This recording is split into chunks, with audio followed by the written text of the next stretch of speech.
So ముఖ్యంగా మిథున రాశి వాళ్ళకి నేను చెప్పా కదా ద ఇయర్ ఆఫ్ ఈగోస్ అని. సో ఈ ఈగోస్ని వీళ్ళు ఎలా మేనిఫెస్ట్ చేసుకోవాలి, ఏ ఏరియాలో వీళ్ళు ఈగో సెంట్రిక్ ఉంటారంటే వీళ్ళ దూరదృష్టిని పెంచుకోవాలి మేడం మీరు.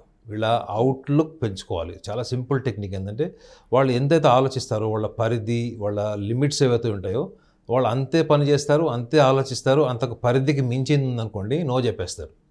సో ఈ సంవత్సరం వీళ్ళకి ముఖ్యంగా దశమ భావంలో శని ఉంటాడు, వీళ్ళకి తృతీయ భావంలో కేతు, సో భాగ్యంలో వాళ్ళకి రాహు ఉంటాడు. సో అవకాశాలు, అద్భుతమైన అవకాశాలు వస్తాయి వీళ్ళకి. ముఖ్యంగా అసలు ఈ మే జూన్ నుంచి అయితే వీళ్ళకి అద్భుతమైన అవకాశాలు వస్తాయి అన్ని రంగాల్లో వాళ్ళకి. కానీ వీళ్ళ పరిధి లేదు మేడం అంత అసలు. ఇప్పుడు మీరు అద్భుతమైనటువంటి స్విమ్మర్, మీరు ఎక్కడ వెళ్ళి ఒక చిన్న కాలువలో ఈత కొడుతున్నారు, మీరు ఒక గజ ఈతగాడు సముద్రంలోనో లేక పెద్ద నదిలోనో ఈత కొట్టాల్సిన వాళ్ళు మీరు ఒక చిన్న కాలువలోనో లేక ఒక చిన్న బావిలోనో దిగుతున్నారని అర్థం ఏంటి? మీకు ఆత్మవిశ్వాసం పూర్తిగా మీరు ఏదైతే ఆశయం కోసం మీరు పెట్టుకున్నారో ఆ స్థాయి ఆత్మవిశ్వాసం లేకపోవడము, దూరదృష్టి లేకపోవడమే.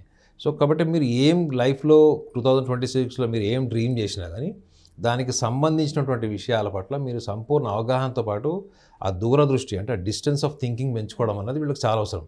అప్పుడు ఏమవుతుంది తెలుసా మేడం, వీళ్ళకి 2026 కూడా 2027కి ఒక రూట్ మ్యాప్ వేసినట్టు అవుతుంది.